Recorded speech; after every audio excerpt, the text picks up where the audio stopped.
আউযুবিল্লাহি মিনাশ শাইতানির বিসমিল্লাহির রহিম। প্রিয় মুমিন মুত্তাকির, আজকের বিষয় হচ্ছে লাঠিতে জিন জাতি ভয় পায়। লাঠির আমল, একটা লাঠি বানায় নেবেন। লাঠি স্টিল লাঠি হবে না, লোহার স্টিল লাঠি হবে না, কাঠের লাঠি লাগবে অথবা বেতের লাঠি লাগবে। এই লাঠি সবসময় দাঁড় করিয়ে রাখবেন, অন্য কোনো লোক এই লাঠি যেন হাত না দিতে পারে সেই দিকে লক্ষ্য রাখবেন।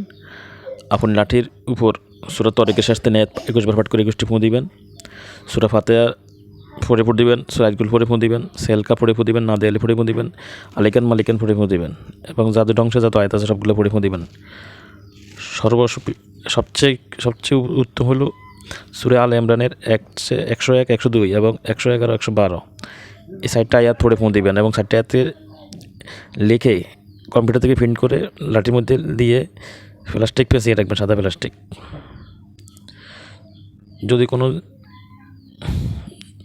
যদি কোনো জিনের আস্তানায় যান, মনে হয় যেন এখানে জিন আছে, তো নিয়ত করে ওই লাঠি দিয়ে 7টা পাড়ি মেরে দিবেন জমিনে। যে যদি কোনো বজ্জিন থাকে তার গায়ের উপর পাড়িগুলো পড়ুক এবং সেখান থেকে পালিয়ে যাক। এই মাটিতে 7টা পাড়ি মারবেন। যদি কোনো জায়গায় যাচ্ছেন হঠাৎ একা মনে হচ্ছে যেন কেউ যেন পিছিয়ে হাঁটতেছে, তো বিসমিল্লাহ পড়ে ওই সূরা তরিক 3 বার পাঠ করে ফুঁ দিয়া লাঠিতে মাটিতে 3টা বাড়ি মারেন, 7টা বাড়ি মারেন, দেখবেন আর পিছনে কেউ হাঁটছে কিনা এটা আর থাকবে না কেউ। ঘরের মধ্যে যদি দেখেন মনে হয় জিনা আগমন থাকতে পারে আশেপাশে আপনার ঘরের ভিতরে, ওই ঘরের ভিতরে মাটির উপরে অথবা বালিশের উপরে 3টা বাড়ি মারেন ওই সূরা তরিকের পড়ে। সূরা তরিক 21 বার পাঠ করে ফুঁ দিয়েন, বুঝছেন?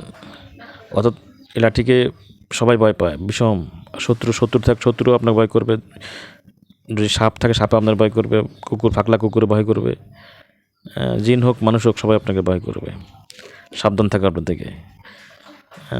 মানে লাঠির নিয়ামত, আপনি দেখবেন লাঠি সবাই কিন্তু জিন জাতি অন্য কেউ দেখবে যে অজগর সাপের মতো। মানে মুসা আলাইহিস সালামের যে মজাদার লাঠি ছিল, পড়ে গেলে যেন অজগর সাপ হইতো, সব জাদু গিলে ফেলতো, এরকম আপনার লাঠিটা এভাবে কাজ করবে যদি এই কোরআন আয়াত পাঠ করে ফুট দেন সবসময় তো পারবেন না, সপ্তাহে একবার করবেন।